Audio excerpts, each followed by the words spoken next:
Steel wheel option தான் இந்த spare வீலுக்கு குடுத்துருக்காங்க. டூல்ஸ பிளேஸ் பண்றதுக்கு ஒரு ப்ரொவிஷனும் இங்க குடுத்துருக்கிறத நம்ம பார்க்க முடியும். வீல் ஜாக் மற்றும் ஸ்பேனர் செட்ட ப்ராப்பரா பிளேஸ் பண்ற மாரி தான் இந்த டூல்ஸோட ட்ரேல ஓப்பனிங் குடுத்துருக்காங்க. ஸ்பேர் வீலோட சைட்லயும் சின்ன ஸ்பேசியஸ் இருக்கிறத நம்ம பார்க்க முடியும். ஓவரால் XUV 300 கூட கம்பேர் பண்ணும்போது இன்டீரியர் ஸ்பேஸ் மற்றும் பூட் ஸ்பேஸ் ரொம்பவே இம்ப்ரூவ் ஆயிருக்குது இந்த 3XOல. இந்த பில்லரோட சைட்லயும் ஒரு கர்வ் ஷேப்ல ஸ்பேசியஸ் எக்ஸ்டெண்ட் பண்ணி குடுத்துருக்காங்க. ஏர் வென்ட்ஸும் இந்த பில்லரோட சைட்ஸ்ல பிளேஸ் பண்ணியிருக்கிறத நம்ம பார்க்க முடியும்.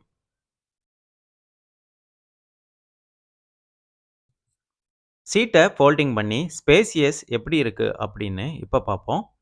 ஒரு 60/40 ஸ்ப்ளிட்டிங் சீட் தான் இந்த 3XOக்கு குடுத்துருக்காங்க.